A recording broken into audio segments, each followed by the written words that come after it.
राजू अक्सर खेतों की मिट्टी से ही खेला करता था।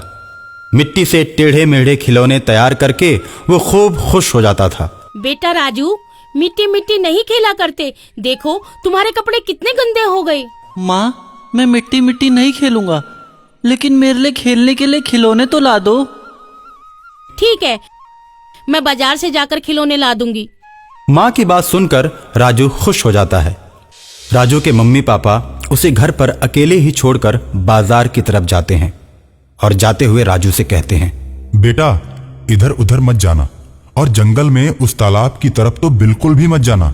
ठीक है पापा, मैं घर छोड़कर कहीं नहीं जाऊंगा। मम्मी पापा के जाने के बाद राजू के मन में तालाब और जंगल घूमने लगते हैं और वो उन्हें देखना चाहता है। राजू खुद को रोक नहीं पाता और जंगल की तरफ चल देता है और कुछ ही दूरी पर वो परियों को स्नान करते हुए देखता है। सुंदर सुंदर प्यारी प्यारी परियों को देखकर राजू खुश हो जाता है, लेकिन डर की वजह से उनके पास नहीं जाता है। परियां पानी पानी खेलती हैं और शाम होते ही वो गायब हो जाती हैं।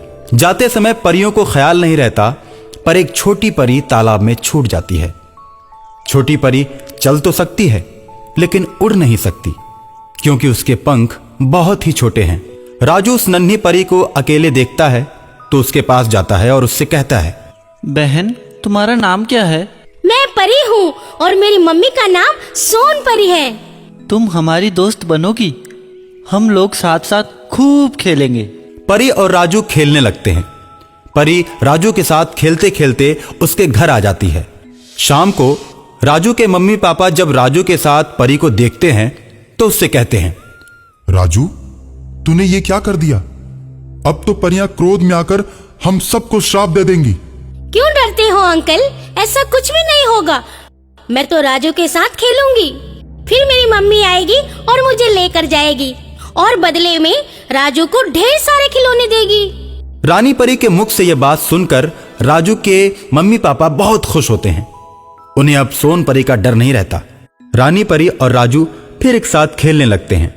अरे राजू, तुम्हारे घर में तो एक भी खिलौना नहीं है। मम्मी, तुम बाजार से खिलौने लाने की बोली थी ना, मेरे खिलौने कहाँ हैं? बेटे, आज मेरे पास पैसे नहीं है। कल मैं तुम्हारे लिए जरूर खिलौने लेकर आऊंगी।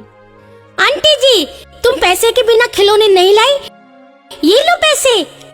रानी परी हवा में हाथ हिलाती है और पैसों से भरा एक थैला हवा में तैरते हुए राजू की मम्मी के पास चला आता है।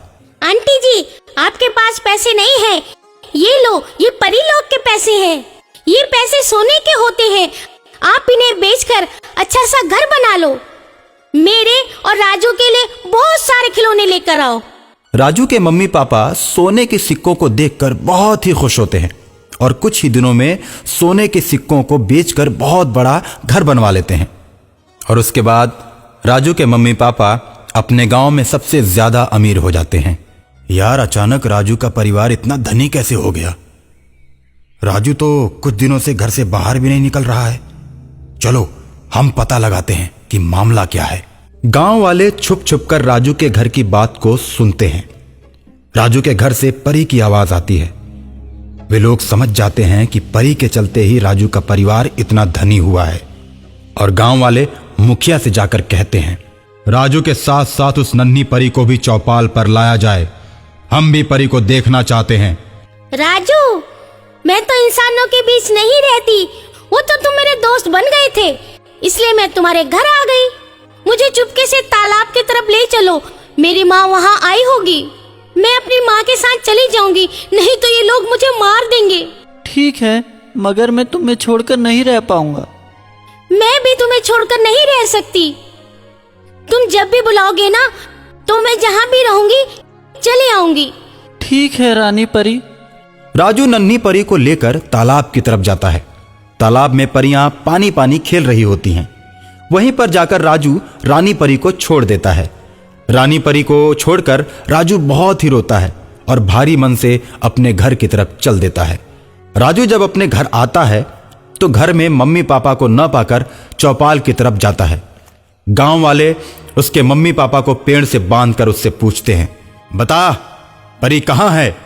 हम दोनों नहीं जानते कि परी कहाँ है और वो राजू के साथ कहाँ गई हुई है। ठीक है, जब तक राजू परी को लेकर नहीं आ जाता हम लोग इंतजार करेंगे, और जैसे ही वे दोनों आएंगे तुम लोगों को खोल दिया जाएगा। राजू चौपाल पर आता है और अपने मम्मी पापा को बंधा हुआ देखकर मुखिया से कहता है, प्रधान जी, आपने मेरे मम्मी पापा को क्यों बांधा है? ये तो बहुत गलत बात है। उन्होंने कौन सा अपराध किया है? क्या आपके गांव में गरीब का अमीर हो जाना अपराध माना जाता है? अरे ये तो बहुत बोलता है, इसे भी बांध दो। गांव वाले राजू को उसके मम्मी पापा के साथ बांध देते हैं। राजू संकट में पड़कर रानी परी को याद करता है। मम्मी, मेरा दोस्त संकट में पड़ा हुआ है, उसकी मदद करो ना। रानी परी की बात सुनकर सोन परी अपनी सहेलियों के साथ चौपाल पर आ जाती है और मुखिया सहित पूरे गांव वालों को जादुई छड़ी से बांध देती है। राजू और उसके मम्मी पापा को आजाद कर देती है।